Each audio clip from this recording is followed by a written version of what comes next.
Avec Madame Christiane Taubira, garde des Sceaux, et Monsieur Manuel Valls, ministre de l'Intérieur, pour faire le point sur l'opération antiterroriste déclenchée samedi dernier. Je tiens à saluer le travail qui a été réalisé par les magistrats, la police judiciaire et les services de renseignement dans la conduite de cette enquête. Et je voudrais aussi saluer le professionnalisme des forces de police qui ont procédé dans des conditions dangereuses aux interpellations qui sont intervenues. Et je veux ici affirmer la détermination du gouvernement à lutter contre le terrorisme, de le faire tant à l'intérieur de notre pays qu'à l'extérieur de nos frontières.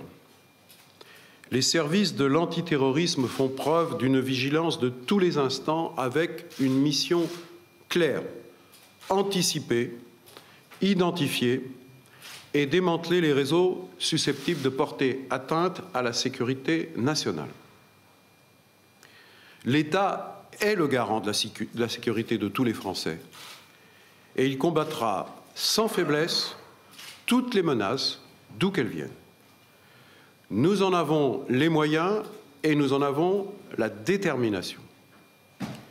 Notre démocratie est forte de ses principes et de ses valeurs. Le gouvernement les défendra en toutes circonstances et combattra toutes les formes d'extrémisme qui s'attaquent au pacte républicain. Je sais qu'il peut compter sur le soutien des Français.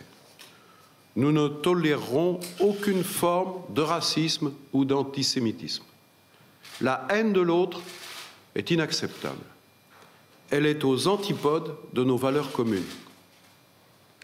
Je salue l'esprit de responsabilité des représentants des cultes. Je sais pouvoir compter sur le discernement de chacun pour, au quotidien, refuser toutes les incitations à la violence et à la haine religieuse. La France doit être rassemblée. Elle doit être rassemblée pour venir à bout de tous ceux qui croient pouvoir, par la violence, remettre en cause l'unité de la nation. Je vous remercie.